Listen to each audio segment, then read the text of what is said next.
ಜೈ ಹಿಂದ್ ಸ್ನೇಹಿತರೆ, ಇವತ್ತಿನ ವಿಡಿಯೋದಲ್ಲಿ ಕನ್ನಡ ಸಾಹಿತ್ಯಕ್ಕೆ ಸಂಬಂಧಪಟ್ಟಂತಹ ಮೋಸ್ಟ್ ಇಂಪಾರ್ಟೆಂಟ್ ಮತ್ತೊಂದು ವಿಡಿಯೋವನ್ನು ತೆಗೆದುಕೊಂಡು ಬಂದಿದ್ದೀವಿ. ಇವತ್ತಿನ ವಿಡಿಯೋದಲ್ಲಿ ನಾವು 25 most important Kannada literature related ಕ್ವಶನ್ಗಳನ್ನು ನೋಡ್ತೀವಿ. ಅದರ ಜೊತೆಗೆ ಈ ವಿಡಿಯೋದಲ್ಲಿ ನಾವು 25 ಪ್ರಶ್ನೆಗಳ ಜೊತೆಗೆ ಹೆಚ್ಚು ಕಡಿಮೆ 100 ಅಂಶಗಳನ್ನು ಕೂಡ ಈ ಒಂದು ವಿಡಿಯೋ ಮೂಲಕ ಚರ್ಚೆ ಮಾಡ್ತಾ ಹೋಗೋಣ. ಮೊದಲ ಪ್ರಶ್ನೆ ಇರ್ತಿದೆ, ಪಂಪನ ಆದಿಪುರಾಣಕ್ಕೆ ಆಕರ ಗ್ರಂಥ ಯಾವುದು? ಪಂಪನ ಆದಿಪುರಾಣ ಇದೆಯಲ್ಲ, ಇದರ ಆಕರ ಗ್ರಂಥ ಯಾವುದು? ಯಾವುದರ ಆಕರ ಗ್ರಂಥವಾಗಿ ಇಟ್ಕೊಂಡು ಪಂಪ ತನ್ನ ಆದಿಪುರಾಣವನ್ನು ರಚಿಸ್ತಾನೆ ಅಂತೇಳಿ. ಸರಿಯಾದ ಉತ್ತರ ಆಪ್ಷನ್ ಸಿ, ಪೂರ್ವ ಪುರಾಣ. ಸೊ ಪಂಪನ ಆದಿಪುರಾಣಕ್ಕೆ ಆಕರ ಗ್ರಂಥ ಪೂರ್ವ ಪುರಾಣ. ಈ ಪೂರ್ವ ಪುರಾಣವನ್ನು ಬರೆದಿದ್ದು ಜಿನಸೇನಾಚಾರ್ಯ.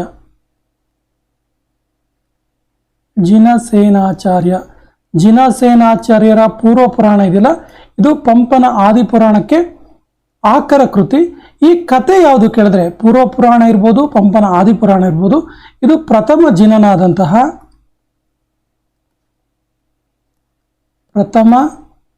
ಜಿನನಾದ ಆಕ್ಚುಲಿ ಜೈನ ಕತೆ. ಇದು ಪ್ರಥಮ ಜಿನನಾದ ಋಷಭನಾಥನ ಕತೆ, ಋಷಭನಾಥನ ಪವಾವಡಿಗಳ ಕತೆ. ಇದು ಋಷಭನಾಥನ ಕಥೆಯಾಗಿದೆ. ಸೊ ಪೂರ್ವ ಪುರಾಣ ಕೂಡ ಋಷಭನಾಥನ ಕಥೆನೇ ಆಗಿದೆ. ಪಂಪನ ಆದಿಪುರಾಣ ಕೂಡ ಋಷಭನಾಥನ ಕಥೆಯಾಗಿದೆ. ಪಂಪನಿಗೆ ಆಶ್ರಯವನ್ನು ನೀಡಿದ್ದು ಹರಿಕೇಸರಿ. ತುಂಬ ಸರಿ ಎಕ್ಸಾಮಲ್ಲಿ ಕೇಳಿದ್ದಾರೆ, ಪಂಪನ ಆಶ್ರಯದಾತರು ಯಾರು ಅಂತೇಳಿ. ಹರಿಕೇಸರಿ, ಪಂಪನ ಆಶ್ರಯದಾತ ಹರಿಕೇಸರಿ. ವಿಕ್ರಮಾರ್ಜುನ ವಿಜಯ ಕೂಡ ಪಂಪನೇ ರಚನೆ ಮಾಡಿರೋದು. ವಿಕ್ರಮಾರ್ಜುನ ವಿಜಯ. ಈ ವಿಕ್ರಮಾರ್ಜುನ ವಿಜಯದಲ್ಲಿ ಪಂಪ ತನ್ನ ಆಶ್ರಯದಾತನಾದ ಹರಿಕೇಸರಿಯನ್ನು ಅರ್ಜುನನೊಂದಿಗೆ ಹೋಲಿಸಿದ್ದಾನೆ. ಅರ್ಜುನನ ಜೊತೆ ಹೋಲಿಕೆ ಮಾಡಿದ್ದಾನೆ ನೋಡಿ. ಆ ಮೂಲಕ ತನ್ನ ಆಶ್ರಯದಾತನ ಋಣವನ್ನು ತೀರಿಸುವಂಥ ಕೆಲಸ ಮಾಡ್ತಾನೆ ಪಂಪ. ಸೊ ಪಂಪನ ವಿಕ್ರಮಾರ್ಜುನ ವಿಜಯ ಮತ್ತು ಆದಿಪುರಾಣ ಎನ್ನುವಂಥ 2 ಪ್ರಮುಖ ಗ್ರಂಥಗಳಿದ್ದು, ಹರಿಕೇಸರಿಯನ್ನು ವಿಕ್ರಮಾರ್ಜುನ ವಿಜಯದಲ್ಲಿ ಹೋಲಿಕೆ ಮಾಡ್ತಾನೆ. ಅದಕ್ಕೆ ಇದನ್ನು ಆತ ಲೌಕಿಕ ಕಾವ್ಯ ಅಂತ ಕೂಡ ಕರೀತಾನೆ. ವ್ಯಕ್ತಿಯನ್ನ, ಮನುಷ್ಯರನ್ನ ಒಂದು ಹೊಗಳುವಂಥ ಕೆಲಸ ಆಗತ್ತಿಲ್ಲಿ. ಇನ್ನು ಪಂಪನ ಆದಿಪುರಾಣ ಇದೆಯಲ್ಲ, ಇದು ಜಿನಸೇನಾಚಾರ್ಯ ಪೂರ್ವ ಪುರಾಣವನ್ನು ಆಕರವಾಗಿ ಇಟ್ಕೊಂಡು ರಚಿಸಿದಂಥ ಗ್ರಂಥ. Option C is the right answer.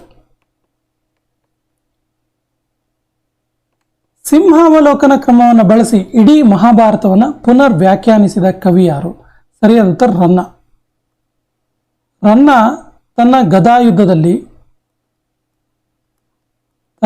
ಗದಾಯುದ್ಧದಲ್ಲಿ ಸಿಂಹಾವಲೋಕನ ಕ್ರಮದಿಂದ, ಅಂದರೆ ಸಿಂಹ ಯಾವ ರೀತಿ ಹಿಂತಿರುಗಿ ಒಮ್ಮೆ ತಾನು ಬಂದ ದಾರಿಯನ್ನು ಅವಲೋಕನ ಮಾಡುತ್ತಲ್ಲ, ಆ ರೀತಿ ಸಿಂಹಾವಲೋಕನ ಕ್ರಮದಿಂದ ರನ್ನ ಗದಾಯುದ್ಧವನ್ನು ಬರೀತಾನೆ. ಆ್ಯಕ್ಚುಲಿ ಗದಾಯುದ್ಧ ಶುರುವಾಗೋದು, ಗದಾಯುದ್ಧ ಏನು ಕೃತಿ ಇದೆಯಲ್ಲ, ಈ ಕೃತಿ ಶುರುವಾಗೋದು ಒಂದು ಕುರುಕ್ಷೇತ್ರ ಯುದ್ಧದಲ್ಲಿ ನಿಂತು ಹಿಂದಿನ ಇಡೀ ಮಹಾಭಾರತವನ್ನು ಪುನರ್ ವ್ಯಾಖ್ಯಾನಿಸ್ತಾನೆ. ಹಾಗಾಗಿಯೇ ರನ್ನನಿಗೆ ಶಕ್ತಿ ಕವಿ ಅನ್ನುವಂಥ ಬಿರುದು ಕೂಡ ಬರುತ್ತೆ. ಇನ್ನು ರನ್ನ ಇನ್ನೊಂದು ಪ್ರಮುಖವಾದ ಕೃತಿಯನ್ನು ಬರೆದಿದ್ದಾನೆ, ಅಜಿತನಾಥ ಪುರಾಣ.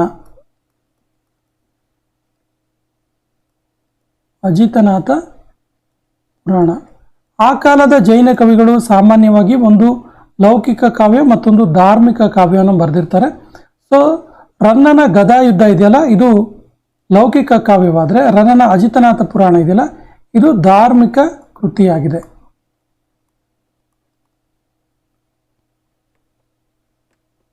ದುರ್ಗಸಿಂಹನ ಪಂಚತಂತ್ರ ಈ ಕೆಳಗಿನ ಯಾರ ಸಂಸ್ಕೃತದ ಪಂಚತಂತ್ರದ ಅನುವಾದವಾಗಿದೆ? ತುಂಬ ಸರಿ ಕೇಳಿದರೆ ಈ ಪ್ರಶ್ನೆಯನ್ನು. ದುರ್ಗಸಿಂಹನ ಪಂಚತಂತ್ರ ಇದೆಯಲ್ಲ, ವಸುಭಾಗ ಭಟ್ಟನ ಪಂಚತಂತ್ರದ ಅನುವಾದ. ವಸುಭಾಗ ಭಟ್ಟ ಕೂಡ ಪಂಚತಂತ್ರ ಎನ್ನುವಂತಹ ಸಂಸ್ಕೃತ ಕಥಾ ಸಂಕಲನವನ್ನು ಬರೀತಾನೆ. ಆ ಪಂಚತಂತ್ರದ, ವಸುಭಾಗ ಭಟ್ಟನ ಪಂಚತಂತ್ರದ ಅನುವಾದ ದುರ್ಗಸಿಂಹನ ಪಂಚತಂತ್ರವಾಗಿದೆ. ಮತ್ತು ಇದು ಚಂಪೂ ರೂಪದಲ್ಲಿರುವಂಥದ್ದು. ಚಂಪೂ ರೂಪದಲ್ಲಿದೆ ಅಂದರೆ ಗದ್ಯ ಮತ್ತು ಪದ್ಯ ಮಿಶ್ರಿತವಾದ ಒಂದು ಕೃತಿಯಾಗಿದೆ ಇದು. ಇದರ ಬಗ್ಗೆ ಇನ್ನೊಂದು ರಿಲೇಟೆಡ್ ಅಂಶ ಏನು ಕೇಳಿದ್ರೆ, ಈ ದುರ್ಗಸಿಂಹ ಇದಲ್ಲ, ಈತನ ಆಶ್ರಯದಾತ ಜಗದೇಕ ಮಲ್ಲ.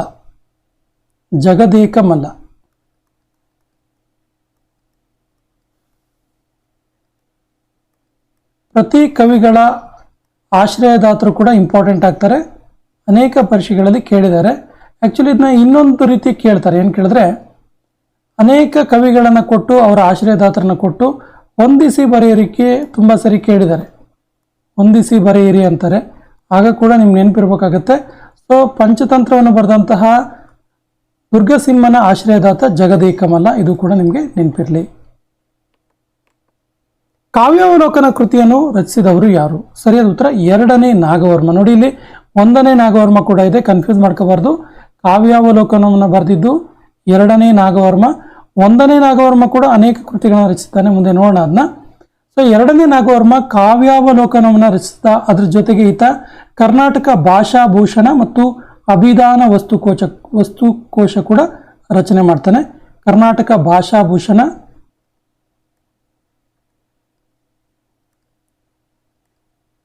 ಕರ್ನಾಟಕ ಭಾಷಾಭೂಷಣ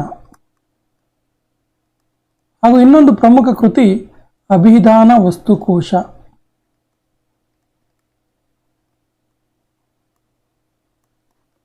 ಇವು ಕೂಡ ಎರಡನೇ ನಾಗವರ್ಮನ ಕೃತಿಗಳೇ ಆಗಿದ್ದಾವೆ, ನೆನಪಿರಲಿ. ಕಾವ್ಯಾವಲೋಕನ ಕೂಡ ಹೌದು, ಕರ್ನಾಟಕ ಭಾಷಾಭೂಷಣ ಕೂಡ ಹೌದು, ಅಭಿಧಾನ ವಸ್ತುಕೋಶ ಕೂಡ ಹೌದು. ಇವೆಲ್ಲವೂ ಕೂಡ ಎರಡನೇ ನಾಗವರ್ಮನ ಕೃತಿಗಳೇ ಆಗಿವೆ. ಎಸ್.ಜಿ. ನರಸಿಂಹಾಚಾರ್ಯ ರಚಿಸಿದ ಸಂಕಲನ ಕೃತಿ ಯಾವುದು? ಸರಿಯಾದ ಉತ್ತರ ಆಂಗ್ಲ ಕವಿತಾವಳಿ. ಆಂಗ್ಲ ಕವಿತಾವಳಿ. ನೋಡಿ, ಇಂಗ್ಲಿಷ್ ಗೀತೆಗಳನ್ನು ರಚಿಸಿದ್ದು ಬಿ.ಎಂ. ಶ್ರೀಕಂಠಯ್ಯ, ಗೊತ್ತಿದೆ ನಮಗೆ, ಹಿಂದಿನ ಸೆಷನ್ನಲ್ಲಿ ಚರ್ಚೆ ಮಾಡಿದ್ವಿ. ಬಿ.ಎಂ. ಶ್ರೀ ಇದನ್ನು ರಚನೆ ಮಾಡ್ತಾರೆ. ಆಂಗ್ಲ ಕವಿತಾವಳಿಯನ್ನು ರಚನೆ ಮಾಡಿದ್ದು ಎಸ್.ಜಿ. ನರಸಿಂಹಾಚಾರ್ಯ. ಇದರ ಒಂದು ಪ್ರಾಮುಖ್ಯತೆ ಏನು ಕೇಳಿದ್ರೆ, ಕನ್ನಡ ಸಾಹಿತ್ಯ ಲೋಕದಲ್ಲಿ ತುಂಬ ಪ್ರಮುಖವಾದ ಕೃತಿ ಇದು ಆಂಗ್ಲ ಕವಿತಾವಳಿ. ಯಾಕಂದರೆ ಕ್ರೈಸ್ತ ಮಿಷನರಿ ಮತ್ತು ಇಂಗ್ಲಿಷ್ ಶಿಕ್ಷಣದ ಪ್ರಭಾವಕ್ಕೆ ಒಳಗಾಗಿ ರಚಿಸಲಾದ ಒಂದು ಸಂಕಲನ ಕೃತಿ ಇದು. ಕ್ರೈಸ್ತ ಮಿಷನರಿಗಳು ಮತ್ತು ಇಂಗ್ಲಿಷ್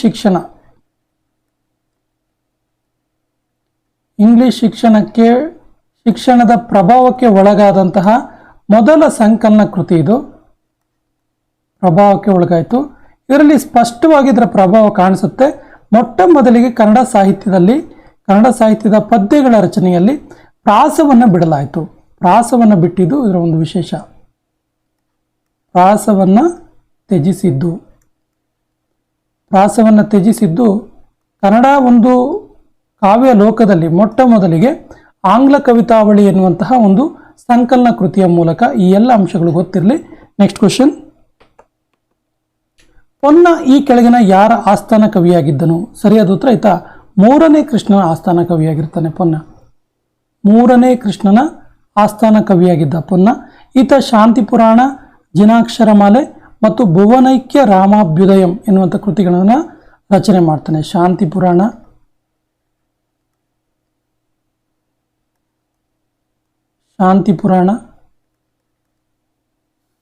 ಜಿನಾಕ್ಷರಮಾಲೆ,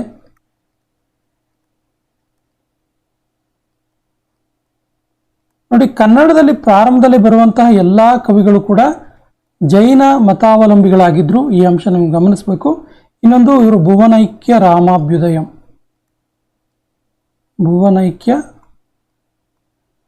ರಾಮಾಭ್ಯುದಯಂ ಎನ್ನುವಂತಹ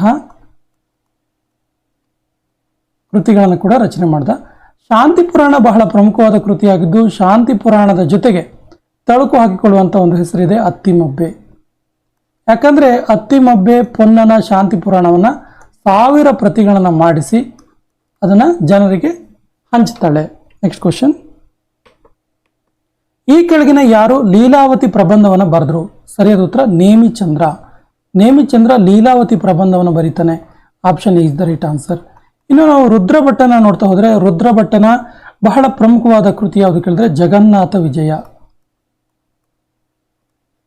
ರುದ್ರಭಟ್ಟ ಜಗನ್ನಾಥ ವಿಜಯ ಎನ್ನುವಂತಹ ಕೃತಿಯನ್ನು ರಚನೆ ಮಾಡಿದ.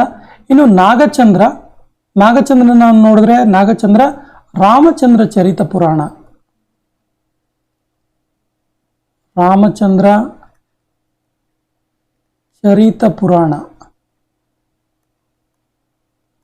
ಎನ್ನುವಂಥ ಕೃತಿಯನ್ನು ರಚನೆ ಮಾಡ್ತಾನೆ. ಇನ್ನು ಸುಮನೋಬಾಣ ಇದನ್ನಲ್ಲ, ಈ ಸುಮನೋಬಾಣ ಜೈನ ಪುರಾಣವನ್ನು ಬರೀತಾನೆ. ಜೈನ ಪುರಾಣ ಈ ಎಲ್ಲ ಕೃತಿಗಳು ಕೂಡ ಬಹಳ ಪ್ರಮುಖವಾದ ಕೃತಿಗಳಾಗಿವೆ. ಕನ್ನಡ ಸಾಹಿತ್ಯ ಜಗತ್ತಿನಲ್ಲಿ ಬಹಳ ಗಂಭೀರವಾದ ಪ್ರಭಾವವನ್ನು ಬೀರಿದಂಥ ಕವಿ ಒಂದು ಕೃತಿಗಳಾಗಿದ್ದಾವೆ. ಎಲ್ಲವೂ ನೆನಪಿರಲಿ. ಸೊ ಲೀಲಾವತಿ ಪ್ರಬಂಧ ಬರೆದಿದ್ದು Nemichandra. Option A is the right answer. ಈ ಕೆಳಗಿನ ಯಾರ ಆಸ್ಥಾನಕ್ಕೆ ಅಬ್ದುಲ್ ರಜಾಕ್ ಸಂದರ್ಶನ ನೀಡಿದ್ದನು? ತುಂಬ ಇಂಪಾರ್ಟೆಂಟ್ ಆಗಿರುವ ಕ್ವಶನ್ ಇದು. ಇದನ್ನು ಸಾಮಾನ್ಯವಾಗಿ ಅನೇಕ ಸಾರಿ GK ಕ್ವಶನ್ ಪೇಪರ್ಲೂ ಕೇಳಿದ್ದಾರೆ, ಕನ್ನಡದಲ್ಲೂ ಕೂಡ ಕೇಳಿದ್ದಾರೆ. ಸೊ ಅಬ್ದುಲ್ ರಜಾಕ್ ಯಾರ ಒಂದು ಆಸ್ಥಾನಕ್ಕೆ ಭೇಟಿ ನೀಡಿದ ಅಂತ ಕೇಳಿದ್ರೆ ಪ್ರೌಢದೇವರಾಯ. ಈ ಪ್ರೌಢದೇವರಾಯನ ಬಗ್ಗೆ ಒಂದು ಕ್ವಶನ್ ಪದೇ ಪದೇ ಕೇಳ್ತಾರೆ. ಪ್ರೌಢದೇವರಾಯನಿಗೆ ಇದ್ದಂಥ ಬಿರುದು ಗಜ ಬೇಂಟೆಕಾರ. ಗಜ ಬೇಂಟೆಕಾರ ಎನ್ನುವಂಥ ಬಿರುದು ಈ ಪ್ರೌಢದೇವರಾಯನಿಗಿತ್ತು. ಈ ಪ್ರೌಢದೇವರಾಯನ ಆಸ್ಥಾನಕ್ಕೆ ಅಬ್ದುಲ್ ರಜಾಕ್ ಭೇಟಿ ನೀಡ್ತಾನೆ. ಅದರ ಜೊತೆಗೆ ಇಟಲಿಯ ನಿಕೋಲೋ ಕೊಂಟಿ. ಈ ಅಬ್ದುಲ್ ರಜಾಕ್ ಇದಾನಲ್ಲ, ಈತ ಪರ್ಷಿಯಾದವನು.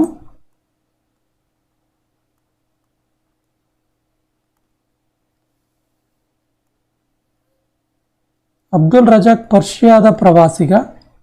ಇನ್ನು ನಿಕೋಲೋ ಕೊಂಟಿ, ನಿಕೋಲೋ ಕೊಂಟಿ ಅಥವಾ ನಿಕೋಲೋ ಕಂಟಿ, ಈತ ಇಟಲಿಯ ಪ್ರವಾಸಿಗ. ಇವರಿಬ್ಬರು ಕೂಡ, ಈ ಇಬ್ಬರು ಕೂಡ ಪ್ರೌಢದೇವರಾಯನ ಆಸ್ಥಾನಕ್ಕೆ ಭೇಟಿಯನ್ನು ನೀಡಿದರು. ಹದಿಬದೆಯ ಧರ್ಮ ಕೃತಿಯನ್ನು ರಚಿಸಿದವರು ಯಾರು? ತುಂಬ ಇಂಪಾರ್ಟೆಂಟ್ ಆಗಿರುವಂಥ ಕೃತಿ ಇದು. ಸರಿಯಾದ ಉತ್ತರ ಸಂಚಿಯ ಹೊನ್ನಮ್ಮ. ಚಿಕ್ಕದೇವರಾಜ ಒಡೆಯರವರ ಆಸ್ಥಾನದಲ್ಲಿ ಸಂಚಿಯ ಕೆಲಸಕ್ಕೆ ಇದ್ದವಳು ಸಂಚಿ ಹೊನ್ನಮ್ಮ. ಈಕೆ ಹದಿಬದೆಯ ಧರ್ಮ ಎನ್ನುವಂಥ ಕೃತಿಯನ್ನು ರಚನೆ ಮಾಡ್ತಾಳೆ. ಸೊ ಇನ್ನು ತಿರುಮಲಾರ್ಯನ ನೋಡ್ತಾ ಹೋದರೆ ತಿರುಮಲಾರ್ಯ ಅಪ್ರತಿಮ ವೀರಚರಿತ, ಅಪ್ರತಿಮ ವೀರಚರಿತೆ, ಚಿಕ್ಕದೇವರಾಜ ವಂಶಾವಳಿ ಮತ್ತು ಚಿಕ್ಕದೇವರಾಯ ಶತಕ. ಚಿಕ್ಕದೇವರಾಯ ವಂಶಾವಳಿ ಮತ್ತು ಚಿಕ್ಕದೇವರಾಜ ಶತಕ ಎನ್ನುವಂಥ ಕೃತಿಯನ್ನು ಈತ ತಿರುಮಲಾರ್ಯ ರಚನೆ ಮಾಡ್ತಾನೆ. ಇನ್ನು ನಾವು ದೇವಚಂದ್ರನ ನೋಡಿದ್ರೆ ಈ ದೇವಚಂದ್ರ ಇದನ್ನಲ್ಲ, ಈ ದೇವಚಂದ್ರ ರಾಮ ಕಥಾವತಾರ ಮತ್ತು ರಾಜಾವಳಿ ಕತೆ. ರಾಜಾವಳಿ ಕತೆ ತುಂಬ ಫೇಮಸ್ ಇವ್ರದ್ದು. ರಾಜಾವಳಿ ಕತೆ ಮತ್ತು ರಾಮ ಕಥಾವತಾರ, ರಾಮ ಕಥಾವತಾರ ಎನ್ನುವಂತಹ ಕೃತಿಗಳನ್ನು ರಚನೆ ಮಾಡ್ತಾರೆ. ವೇಣಿ ಸಂಹಾರ ಕೃತಿಯನ್ನು ರಚನೆ ಮಾಡಿದವರು ಯಾರು? ಸರಿಯಾದ ಉತ್ತರ Bhatta Narayana. Option D is the right answer. Kannada ಸಾಹಿತ್ಯ ಲೋಕದಲ್ಲಿ ವೇಣಿ ಸಂಹಾರ ತುಂಬ ಇಂಪಾರ್ಟೆಂಟ್ ಆಗಿರುವ ಕೃತಿ. ಮೂಲತಃ ಇದು ಸಂಸ್ಕೃತ ಕೃತಿಯಾಗಿದ್ರೂ ಕೂಡ ಕನ್ನಡ ಭಾಷೆಯ ಮೇಲೆ ಅನೇಕ ಕೃತಿಗಳ ಮೇಲೆ ಪ್ರಭಾವ ಬೀರಿದಂಥ ಕೃತಿ ಇದು. ಹಾಗಾಗಿ ಪರೀಕ್ಷೆಗಳಲ್ಲಿ ಕೇಳ್ತಾರೆ. ಸೊ ವೇಣಿ ಸಂಹಾರ ರಚನೆ ಮಾಡಿದ್ದು ಭಟ್ಟನಾರಾಯಣ. ಸೊ ಭಟ್ಟನಾರಾಯಣನಿಗೆ ಮೃಗರಾಜ ಲಕ್ಷಣ ಎನ್ನುವಂತಹ ಬಿರುದು ಕೂಡ ಇತ್ತು. ಮೃಗರಾಜ ಲಕ್ಷಣ ಎನ್ನುವಂಥ ಬಿರುದಿತ್ತು. ಮೃಗರಾಜ ಲಕ್ಷಣ ಎನ್ನುವಂಥ ಬಿರುದಿತ್ತು. ಇದು ರನ್ನ ಇದನ್ನಲ್ಲ, ರನ್ನನ ಗದಾಯುದ್ಧಕ್ಕೆ ಪ್ರಭಾವ ಬೀರುತ್ತೆ ಈ ಕೃತಿ. ರನ್ನನ ಗದಾಯುದ್ಧಕ್ಕೆ,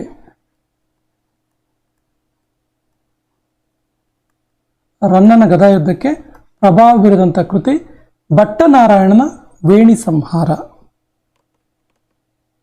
ಒಬ್ಬ ಲೇಖಕ ತನ್ನ ಸಮಕಾಲೀನ ಕುರಿತು ಸಂಸ್ಕೃತದಲ್ಲಿರಿಸಿದ ಪ್ರಥಮ ಗ್ರಂಥ ಯಾವುದು? ಸರಿಯಾದ ಉತ್ತರ ಹರ್ಷಚರಿತ. ಹರ್ಷಚರಿತವನ್ನು ಬರೆದಿದ್ದು ಬಾಣ. ಬಾಣನ ಹರ್ಷಚರಿತೆ ಅಂತಲೇ ಫೇಮಸ್ ಇದೆ ಇದು. ಸೊ ಬಾಣ ಬರೆದಿರುವಂಥ ಕೃತಿ ಇದು ಹರ್ಷಚರಿತೆ. ಈತ ಕಾದಂಬರಿ ಎನ್ನುವಂಥ ಕೃತಿಯನ್ನು ಕೂಡ ರಚನೆ ಮಾಡ್ತಾನೆ. ಬಾಣಭಟ್ಟ ಕಾದಂಬರಿ ಎನ್ನುವಂಥ ಕೃತಿ ಕೂಡ ರಚನೆ ಮಾಡಿದ. ಈತ ಹರ್ಷವರ್ಧನ ಆಸ್ಥಾನ ಕವಿಯಾಗಿದ್ದ. ಹರ್ಷವರ್ಧನನ ಆಸ್ಥಾನ ಕವಿಯಾಗಿದ್ದ. ಹಾಗಾಗಿ ಈತ ಹರ್ಷಚರಿತ ಎನ್ನುವಂಥ ಕೃತಿಯನ್ನು ರಚನೆ ಮಾಡ್ತಾನೆ. ಇದು ತನ್ನ ಸಮಕಾಲೀನರನ್ನ ಕುರಿತು ಒಬ್ಬ ಲೇಖಕ ಸಂಸ್ಕೃತದಲ್ಲಿ ಬರೆದಂಥ ಪ್ರಥಮ ಗ್ರಂಥವಾಗಿದೆ. Option B is the right answer. Vimala ಸೂರಿಯು ಯಾವ ಭಾಷೆಯ ಕವಿಯಾಗಿದ್ದಾನೆ? ಸರಿಯಾದ ಉತ್ತರ ಈತ ಪ್ರಾಕೃತ ಭಾಷೆ ಕವಿ Vimala Suri. Option C is the right answer. Actually Vimala ಸೂರಿಯ ಒಂದು ಕೃತಿ ಬಹಳ ಪ್ರಮುಖವಾದ ಕೃತಿ ಇದೆ. ಹೆಸರು ಪ ಉ ಮ ಚರಿವು ಅಂತೇಳಿ. ಪ್ರಾಕೃತ ಭಾಷೆಯಲ್ಲಿದೆ ಇದು. ಪ ಉ ಮ ಚರಿವು ಅಂತೇಳಿ. ಎಕ್ಸಾಮಲ್ಲಿ ಕೇಳ್ಬೋದು, ವಿಮಲ ಸೂರ್ಯ ಪ ಉ ಮ ಚರಿವು ಯಾವುದರ ಸಂಬಂಧಿಸಿದಂಥ ಕೃತಿ ಅಂತೇಳಿ. ನಿಮಗೆ ಗೊತ್ತಿರಲಿ, ಇದು ಪ ಉ ಮ ಚರಿವು ಇದೆಯಲ್ಲ, ಇದು ರಾಮಾಯಣದ ಕಥೆಗಳನ್ನು ಒಳಗೊಂಡಂಥ ಒಂದು ಕೃತಿ. ರಾಮಾಯಣದ ಕಥೆಗಳು. ಯಾಕಿಲ್ಲಿ ಪ್ರಾಕೃತ ಕೃತಿ ಕೂಡ ನಾವು ನೆನಪು ಮಾಡ್ತೀವಿ ಅಂದರೆ, ಪ ಉ ಮ ಚರಿವು ಕೂಡ ಅನೇಕ ಕೃತಿಗಳ ಮೇಲೆ ಪ್ರಭಾವವನ್ನು ಬೀರಿದೆ. ಕನ್ನಡದ ಅನೇಕ ಕೃತಿಗಳ ಮೇಲೆ ಪ್ರಭಾವವನ್ನು ಬೀರಿರುವಂಥದ್ದು. ಕವಿರಾಜ ಮಾರ್ಗದಲ್ಲಿರುವಂತಹ ಪರಿಚ್ಛೇದಗಳು ಯಾವುದು? ಸರಿಯಾದ ಉತ್ತರ ಆಪ್ಷನ್ ಡಿ, ಮೇಲಿನ 3 ಕೂಡ. ಅಂದರೆ ಕವಿರಾಜ ಮಾರ್ಗದ ಬಹಳ ಪ್ರಮುಖವಾದ 3 ಪರಿಚ್ಛೇದಗಳಿದೆ. ದೋಷಾನುವರ್ಣನ ನಿರ್ಣಯ, ಅಂದರೆ ಕನ್ನಡ ಭಾಷೆಯಲ್ಲಿ ಬಳಕೆಯಲ್ಲಿನ ದೋಷಗಳ ಬಗ್ಗೆ. ಶಬ್ದಾಲಂಕಾರ ವರ್ಣನ ನಿರ್ಣಯ, ಅದರ ಬಗ್ಗೆ.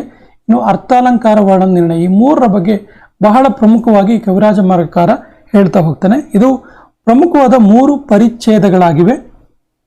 ಇನ್ನು ದಂಡಿಯ ಕಾವ್ಯಾದರ್ಶ ಇದೆಯಲ್ಲ, ಇದು ಕವಿರಾಜ ಮಾರ್ಗಕ್ಕೆ ಆಕಾರ ಗ್ರಂಥವಾಗಿದೆ. ವೆರಿ ವೆರಿ ಇಂಪಾರ್ಟೆಂಟ್, ನೋಟ್ ಮಾಡ್ಕೊಳ್ಳಿ.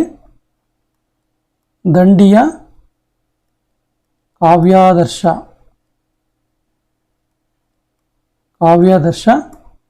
ಇದೆಯಲ್ಲ, ಇದು ಕವಿರಾಜ ಮಾರ್ಗಕ್ಕೆ ಆಕರ ಕೃತಿ, ಆಕರ ಗ್ರಂಥವಾಗಿದೆ.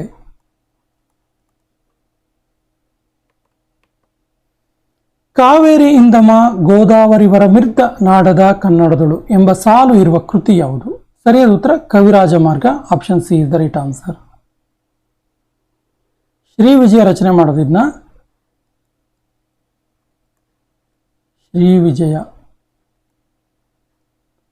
ವಿಜಯ ರಚನೆ ಮಾಡ್ತಾನೆ ಕವಿರಾಜ ಮಾರ್ಗವನ್ನು.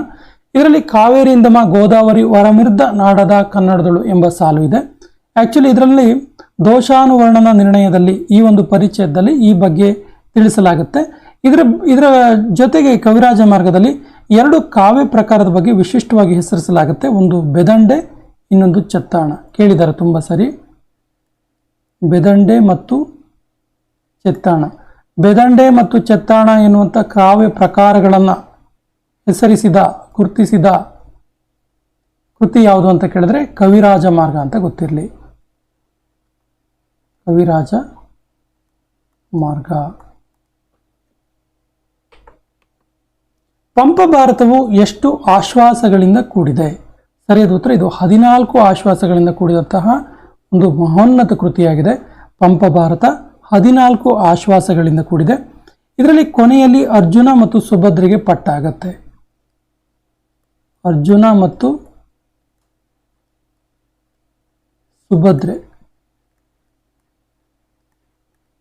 ಸುಭದ್ರೆಗೆ ಪಟ್ಟಾಗತ್ತೆ.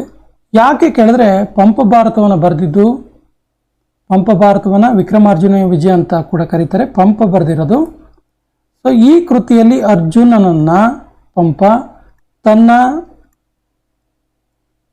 ಆಶ್ರಯದಾತ ಅರಿಕೇಸರಿಯ ಜೊತೆಗೆ ಹೋಲಿಕೆ ಮಾಡಿರ್ತಾನೆ. ಹಾಗಾಗಿ ಕೊನೆಯಲ್ಲಿ ಅರ್ಜುನ ಮತ್ತು ಸುಭದ್ರೆಯರಿಗೆ ಪಟ್ಟವನ್ನು ಕಟ್ತಾನೆ. ಇದು ಇದರ ಮುಖ್ಯವಾದ ಅಂಶ ಇಲ್ಲಿ, ಪಟ್ಟವನ್ನು ಕಟ್ಟುವುದು. Next question. ರನ್ನ ಈ ಕೆಳಗಿನ ಯಾರ ಆಸ್ಥಾನ ಕವಿಯಾಗಿದ್ದ? ಸರಿಯಾದ ಉತ್ತರ ತೈಲಪ ಮತ್ತು ಸತ್ಯಾಶ್ರಯ ಇರಿವ ಬೆಡಂಗ. ತೈಲಪ್ಪನ ಜೊತೆಗೂ ಇರ್ತಾನೆ ಮತ್ತು ಸತ್ಯಾಶ್ರಯ ಇರಿವ ಬೆಡಂಗ ಈತನ ಆಸ್ಥಾನ ಕವಿಯಾಗಿದ್ದ. Option C is the right answer. ಅದರ ಜೊತೆಗೆ ರನ್ನ ಇದನ್ನಲ್ಲ, ಈತ ಕವಿ ಚಕ್ರವರ್ತಿ ಅಂತೇಳಿ ಕರೆಸ್ಕೊಂಡವನು. ಕವಿ ಚಕ್ರವರ್ತಿ ಎನ್ನುವಂಥ ಬಿರುದು ಯಾರಿಗಿತ್ತು ಅಂತ ಕೇಳಿದ್ರೆ ರನ್ನನಿಗೆ ಅಂತ ನಿಮ್ಗೆ ಗೊತ್ತಿರಲಿ. ಕವಿ ಚಕ್ರವರ್ತಿ ಎನ್ನುವಂಥ ಬಿರುದು ಈತನಿಗೆ. ಈತ ಅಜಿತನಾಥ ಪುರಾಣ ಎನ್ನುವಂಥ ಕೃತಿ ಬರೆದಿರೋಕ್ಕೋಸ್ಕರ ಈ ಒಂದು ಬಿರುದು ಸಿಗುತ್ತೆ. ಅಜಿತನಾಥ ಪುರಾಣ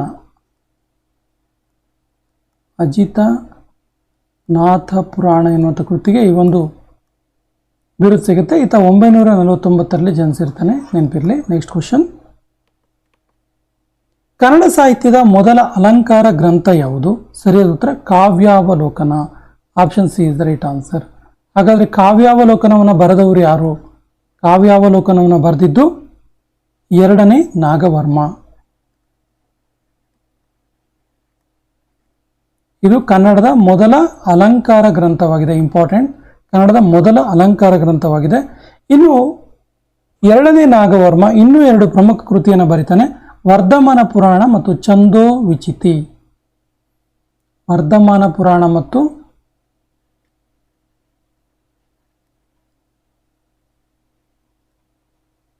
ವರ್ಧಮಾನ ಪುರಾಣ ಹಾಗೂ ಛಂದೋ ವಿಚಿತಿ ಎನ್ನುವಂಥ ಕೃತಿಯನ್ನು ಕೂಡ ಇದೇ ಎರಡನೇ ನಾಗವರ್ಮ ಬರೀತಾನೆ. ನೆಕ್ಸ್ಟ್ ಕ್ವಶನ್, ಈ ಕೆಳಗಿನ ಯಾವ ಕೃತಿಯ ಮೇಲೆ ವಿಮಲ ಸೂರ್ಯ ಪಾವುಮಚರ್ಯ ಇದರ ಕೃತಿಯ ಪ್ರಭಾವ ಇದೆ ಅಂತೇಳಿ ಆಗಲಿ ನಾವು ಹೇಳಿದ್ವಿ. ಸರಿಯಾದ ಉತ್ತರ ನಾಗಚಂದ್ರನ ರಾಮಚಂದ್ರ ಚರಿತ ಪುರಾಣ. ಇದಕ್ಕೆ ಪಂಪ ರಾಮಾಯಣ ಅಂತ ಕೂಡ ಕರಿತೀವಿ. Option B is the right answer. Pampa Ramayana ಅಥವಾ ರಾಮಚಂದ್ರ ಚರಿತ ಪುರಾಣ. ರಾಮಚಂದ್ರ ಚರಿತ ಪುರಾಣ ಬರೆದವ್ರು ಯಾರು?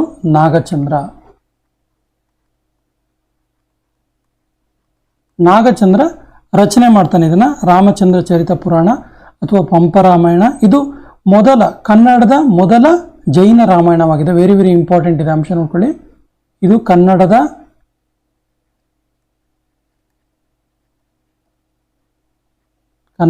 ಮೊದಲ ಜೈನ ರಾಮಾಯಣವಾಗಿದೆ.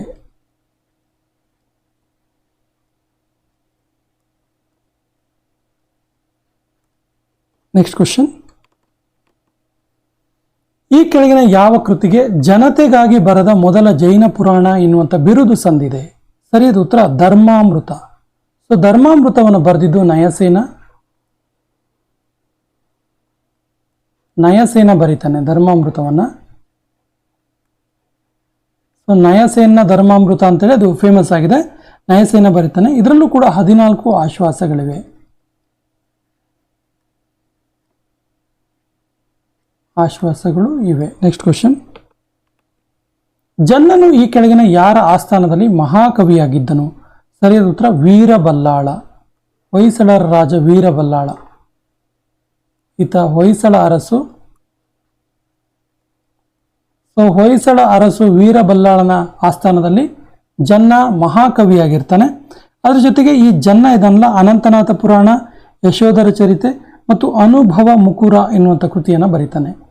ಇಂಪಾರ್ಟೆಂಟ್ ಇದೆ, ನೋಡ್ಕೊಳ್ಳಿ. ಅನಂತನಾಥ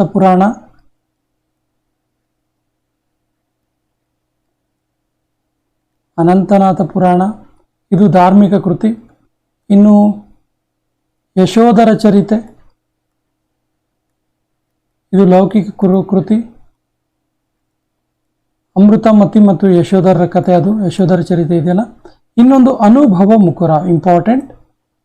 ಅನುಭವ ಮುಕುರ ನಮಗೆ ಸಾಮಾನ್ಯವಾಗಿ ಅನಂತನಾಥ ಪುರಾಣ ಮತ್ತು ಯಶೋಧರ ಚರಿತೆ ನೆನಪಾಗುತ್ತೆ. ಅನುಭವ ಮುಕುರ ತಕ್ಷಣಕ್ಕೆ ನೆನಪಾಗಲ್ಲ. ಇದು ಕೂಡ ಜನ್ನನ ಕೃತಿ ಅಂತೇಳಿ ನೆನಪಿರಲಿ. ಕಬ್ಬಿಗರ ಕಾವ್ಯ ಎನ್ನುವಂಥ ಕೃತಿಯನ್ನು ಬರೆದವರು ಯಾರು? ಸರಿಯಾದ ಉತ್ತರ Andayya. Option A is the right answer. ಅಂಡಯ್ಯನ Kabbigara Kavya. Option A is the right answer. Actually ಇದಕ್ಕೆ ಇನ್ನೂ 2-3 ಹೆಸರಿದೆ. ಕಾವನಗೆಲ್ಲಂ, ಇದೇ ಕೃತಿಗಿರುವಂಥ ಹೆಸರಿದು. ಕಾವನಗೆಲ್ಲಂ, ಮದನ ವಿಜಯ,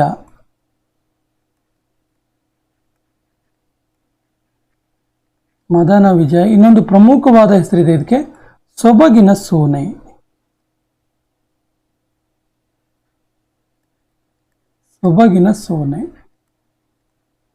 ಈ 3 ಹೆಸರು ಕೂಡ ಇರೋದು ಕಬ್ಬಿಗರ ಕಾವ್ಯಕ್ಕೆ, ಅಂಡಯ್ಯ ಬರೆದಿರೋದು. ಇನ್ನು ಅಂಡಯ್ಯನ ಬಗ್ಗೆ ಹೇಳೋದಾದ್ರೆ ಈತ ಕದಂಬರ ಕಾಮದೇವನ ಆಸ್ಥಾನದಲ್ಲಿರ್ತಾನೆ. ಕದಂಬರ ಕಾಮದೇವನ ಆಸ್ಥಾನದಲ್ಲಿದ್ದ.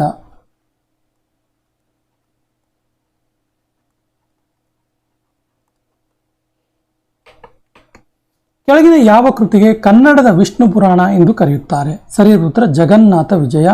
Option is the right answer. Jagannatha ವಿಜಯದಲ್ಲ, ಈ ಜಗನ್ನಾಥ ವಿಜಯವನ್ನು ಬರೆದವರು ಯಾರು ಕೇಳಿದ್ರೆ ರುದ್ರಭಟ್ಟ. ರುದ್ರಭಟ್ಟನ ಜಗನ್ನಾಥ ವಿಜಯಕ್ಕೆ ಕನ್ನಡದ ವಿಷ್ಣು ಪುರಾಣ ಅಂತೇಳಿ ಕರೀತಾರೆ. ಇಂಪಾರ್ಟೆಂಟ್ ಇದೆ ಕ್ವಶನ್. ಈತ ರಸಕಲಿಕೆ ಎನ್ನುವಂಥ ಕೃತಿ ಕೂಡ ಬರೀತಾನೆ. ಜಗನ್ನಾಥ ವಿಜಯ ಮತ್ತೊಂದು ಕೃತಿ ಯಾವುದು ಕೇಳಿದ್ರೆ ರಸಕಲಿಕೆ. ಕೆಲವು ಸಾರಿ ಇಂಪಾರ್ಟೆಂಟ್ ಅಂದರೆ ತುಂಬ ಪ್ರಚುರದಲ್ಲಿರುವಂಥ ಕೃತಿಯನ್ನು ಬಿಟ್ಟು ಬೇರೆ ಕೃತಿಯನ್ನು ಕೇಳುವ ಸಂದರ್ಭ ಇರುತ್ತೆ. ಸೊ ರಸಕಲಿಕೆ ಯಾರ್ದು ಕೇಳಿದ್ರೆ ರುದ್ರಭಟ್ಟಂದು ಅಂತೇಳಿ ಗೊತ್ತಿರಲಿ. ಈತ ಹೊಯ್ಸಳರ ವೀರ ಬಲ್ಲಾಳನ ಆಸ್ಥಾನದಲ್ಲಿದ್ದ. ಹೊಯ್ಸಳ ವೀರ ಬಲ್ಲಾಳ, ಹೊಯ್ಸಳ ಅರಸ ಈತ ವೀರ ಬಲ್ಲಾಳ, ಈತನ ಆಸ್ಥಾನದಲ್ಲಿ ಇರ್ತಾನೆ ರುದ್ರಭಟ್ಟ. ನೆಕ್ಸ್ಟ್ ಕ್ವಶನ್, ಕನ್ನಡದ ಮೊಟ್ಟ ಮೊದಲ ಸಂಕಲನ ಕೃತಿ ಯಾವುದು? ವೆರಿ ವೆರಿ ಇಂಪಾರ್ಟೆಂಟ್ ಕ್ವಶನ್ ಇದೆ ಇದು. ಸರಿಯಾದ ಉತ್ತರ ಸೂಕ್ತಿ ಸುಧಾರಣವ. ಸೊ ಸೂಕ್ತಿ ಸುಧಾರಣವ ಇದು ಕನ್ನಡದ ಮೊಟ್ಟ ಮೊದಲ ಸಂಕಲನ ಕೃತಿ. ಸೂಕ್ತಿ ಸುಧಾರಣವನ್ನು ಬರೆದಿದ್ದು ಮಲ್ಲಿಕಾರ್ಜುನ. ಮಲ್ಲಿಕಾರ್ಜುನ, ಈತನಿಗೆ ಚಿದಾನಂದ ಎನ್ನುವಂಥ ಹೆಸರು ಕೂಡ ಇರುತ್ತೆ. ಚಿದಾನಂದ ಈ ಹೆಸರು ಕೂಡ ಇತ್ತು. ಇನ್ನು ಸೂಕ್ತಿ ಸುಧಾರಣವ ಇದೆಯಲ್ಲ, ಸೂಕ್ತಿ ಸುಧಾರಣವಕ್ಕೆ ಕಾವ್ಯಸಾರ ಎನ್ನುವಂಥ ಹೆಸರು ಕೂಡ ಇದೆ. ಕಾವ್ಯಸಾರ ಈ ಹೆಸರು ಕೂಡ ಸೂಕ್ತಿ ಸುಧಾರಣವಕ್ಕೆ ಇರುವಂಥದ್ದು. ನೆಕ್ಸ್ಟ್ ಕ್ವಶನ್, ತಿರುಕೊಳವಿನಾಚಿ ಪ್ರಸಂಗ ಕೆಳಗಿನ ಯಾವ ಕೃತಿಯಲ್ಲಿ ಕಂಡುಬರುತ್ತೆ? ಇದು ಕೂಡ ಮೋಸ್ಟ್ ರಿಪೀಟೆಡ್ ಕ್ವಶನ್. ತಿರುಕೊಳವಿನಾಚಿ ಪ್ರಸಂಗದ ಬಗ್ಗೆ ತುಂಬ ಸರಿ ಕೇಳಿದ್ದಾರೆ ಎಕ್ಸಾಮಲ್ಲಿ. ಸೊ ಸರಿಯಾದ ಉತ್ತರ ರಾಜಶೇಖರ ವಿಳಾಸ. Option is the right answer. Rajashekhara ವಿಳಾಸ ಇದನ್ನ ಬರೆದಿದ್ದು. ಸೊ ಇದು ಈ ರಾಜಶೇಖರ ವಿಳಾಸ ಇದೆಯಲ್ಲ, ಇದು ಗುಬ್ಬಿಯ ಮಲ್ಲನಾರ್ಯನ ಭಾವಚಿಂತಾರತ್ನದಿಂದ ಆಕರವಾಗಿ ಇರುವಂಥದ್ದು. ಗುಬ್ಬಿಯ ಮಲ್ಲನಾರ್ಯನ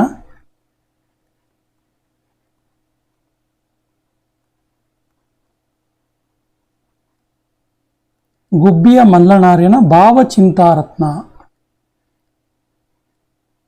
ಇದರ ಆಕರ ಕೃತಿ. ಷಡಕ್ಷರಿ ಬರೆದಿರುವಂತಹ ರಾಜಶೇಖರ ವಿಳಾಸದಲ್ಲಿ ತಿರುಕೊಳವಿನಾಚಿಯ ಪ್ರಸಂಗ ಕಂಡುಬರುತ್ತೆ. ಕೊನೆಯ ಪ್ರಶ್ನೆ ಈ ರೀತಿ ಇದೆ. ಈ ಪ್ರಶ್ನೆ ನಿಮಗೆ, ಈ ಕೆಳಗಿನ ಯಾವ ಖಂಡ ಕಾವ್ಯದಲ್ಲಿ ಶಿವನ ಕಿರಾತ ಲೀಲೆಯ, ಕಿರಾತ ಅಂದರೆ ಬೇಡ, ಶಿವನ ಮತ್ತು ಬೇಡನ ನಡುವೆ ಏನು ಕದನ ನಡೆಯುತ್ತಲ್ಲ, ಸೊ ಶಿವನ ಕಿರಾತ ಲೀಲೆಯ ವರ್ಣನೆ ಇದೆ. ಆಪ್ಷನ್ಸ್ ಈ ರೀತಿ ಇದೆ: ರಾಜಶೇಖರ ವಿಳಾಸ, ಅಪ್ರತಿಮ ವೀರಚರಿತೆ, ಚಿಕ್ಕದೇವರಾಜ ಶತಕ, ಶಬರ ಶಂಕರ ವಿಳಾಸ. ಸರಿಯಾದ ಉತ್ತರವನ್ನು ಕಮೆಂಟ್ ಬಾಕ್ಸಲ್ಲಿ ಕಮೆಂಟ್ ಮಾಡಿ ಮತ್ತು ನಮ್ಮ ಚಾನಲ್ ಫಸ್ಟ್ ಟೈಮ್ ನೋಡ್ತಾ ಇದ್ರೆ ಸಬ್ಸ್ಕ್ರೈಬ್ ಆಗಿ ಅಂತ ಹೇಳ್ತಾ ಇವತ್ತಿನ ಸೆಷನ್ ಕಂಪ್ಲೀಟ್ ಮಾಡ್ತಾ ಇದ್ದೀವಿ. ಜೈ ಹಿಂದ್.